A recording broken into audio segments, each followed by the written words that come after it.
Hey, this is Anney. And Samantha. And welcome to Stuff I Never Told You, a production of iHeartRadio.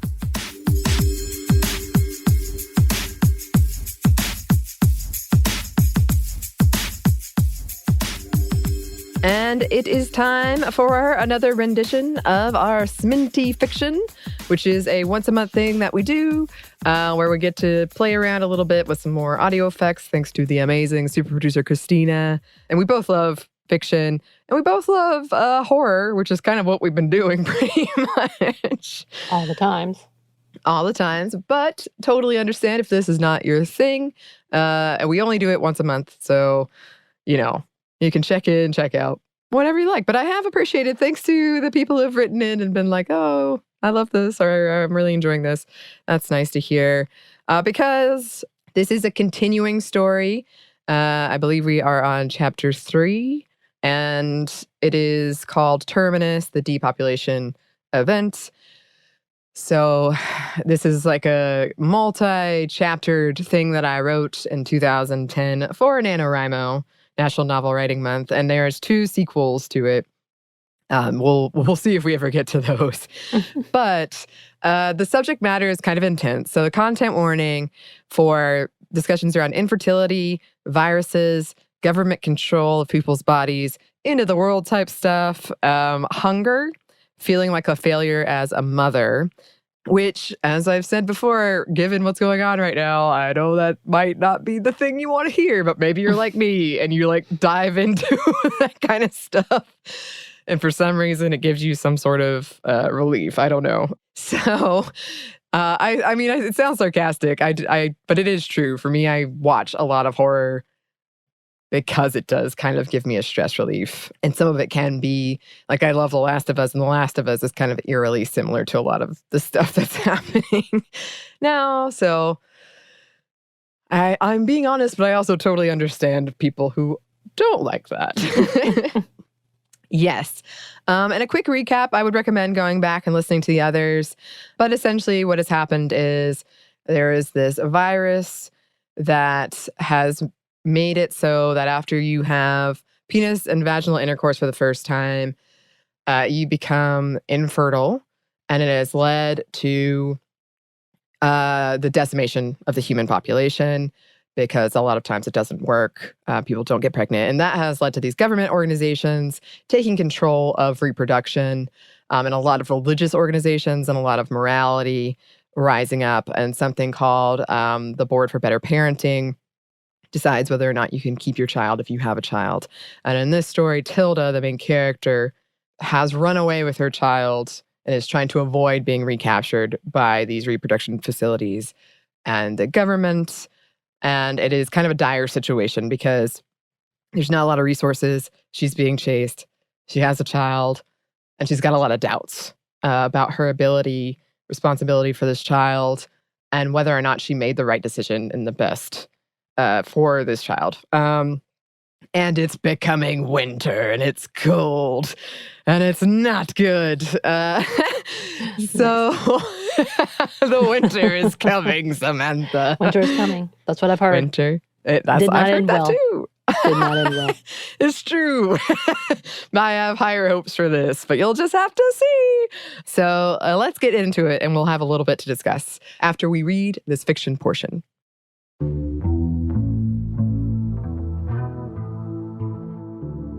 Madison roused, swiping at his eyes owlishly, hair messy and face pale.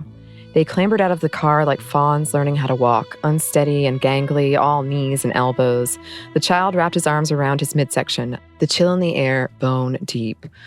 Tilda walked crookedly, limbs asleep, alert eyes jumping to all the dark spaces, all the pathways, all the places where an attack could originate. In the light, the junkyard was intimidating in a different way. Mountains of cars towered around them. Broken glass glinted, dust washed out already dull colors, scratches in the paint, and years of rust making everything monochrome.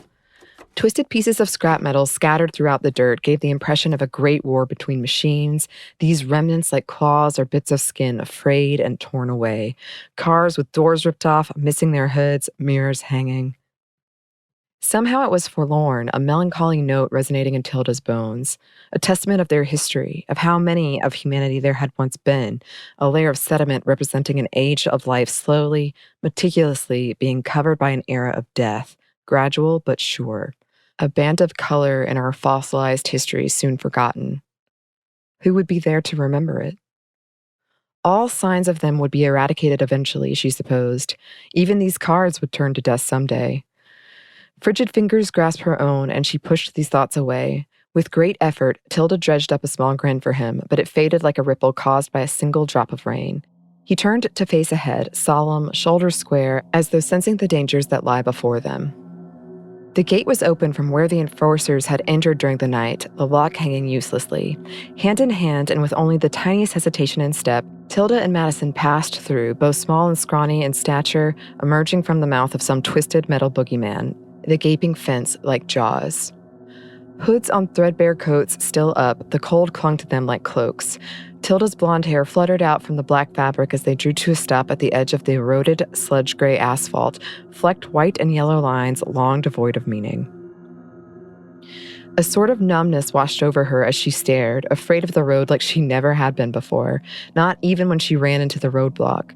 She glanced west, imagining she could make out the silhouettes of buildings almost like a mirage in the distance. Gingerly, she stepped onto concrete, the sole of her shoes silent against the worn asphalt, every imperfection, pebble, bit of dust engraving the bottom of her sole, pushing against the rough skin on the bottom of her foot, a tactile map, rough, uneven. Beside her, Madison mimicked her movements, methodical in his intent to copy her to the last detail. They had to go, she told herself firmly. Maybe, finding nothing, the enforcers had left? A beautiful, comforting thought, but her heart knew it was a lie. We'll travel next to the road today, all right? Stay out of sight.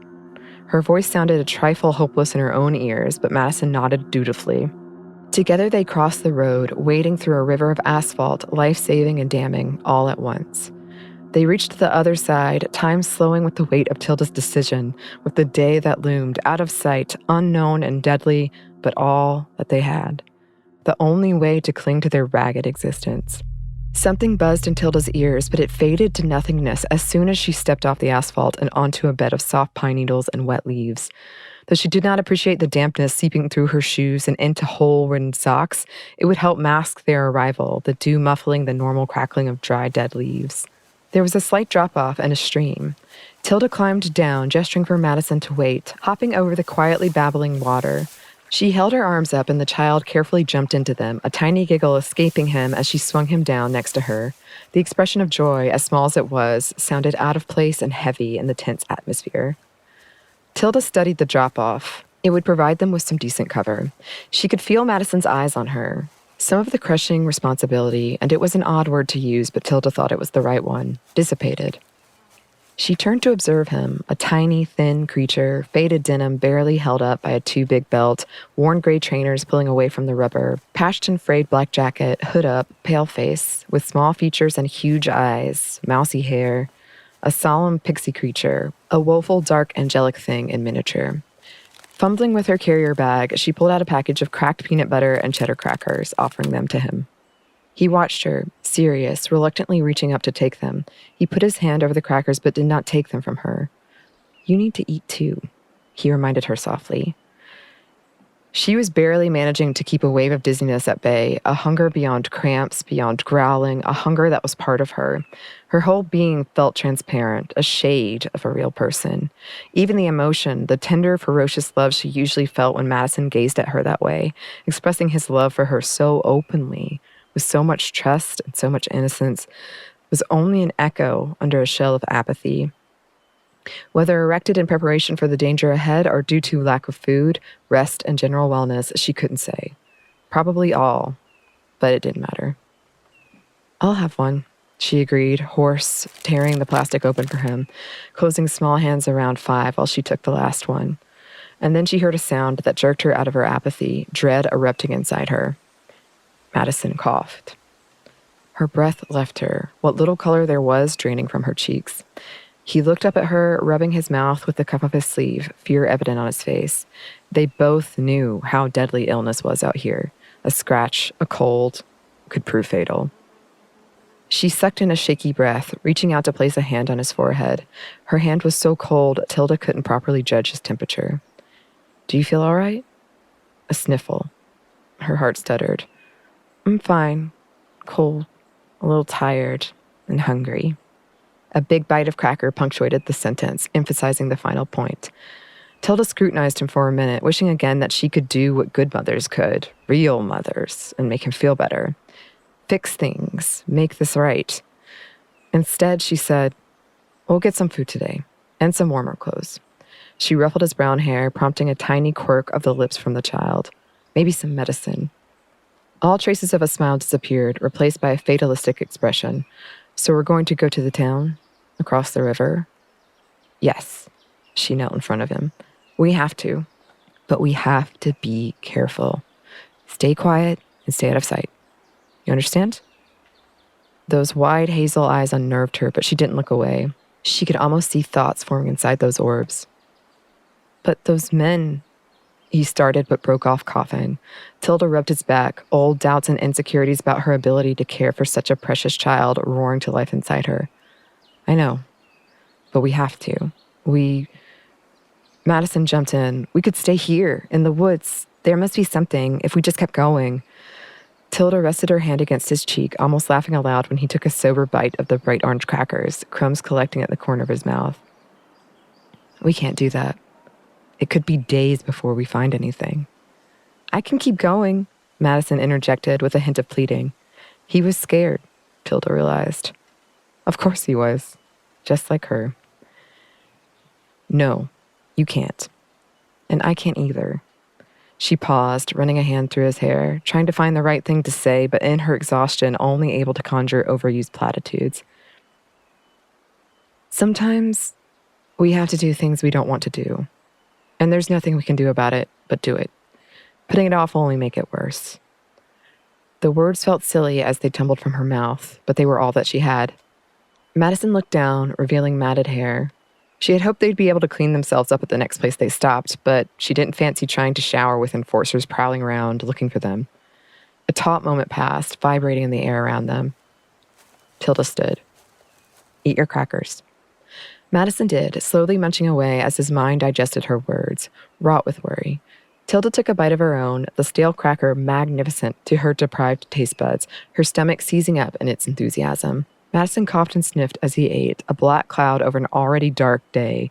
She handed him some water, which he swallowed jerkily. When they both finished, Tilda stood, grasping his hand and starting forward as one walking to death.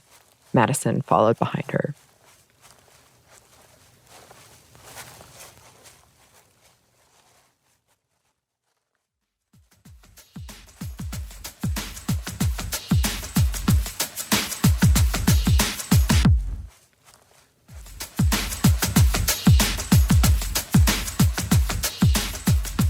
And that brings us to the end of this installment of Terminus. I'm excited because we're getting into some of the more action-y bits. And I know I've said it in the other ones, the other episodes we've done on this.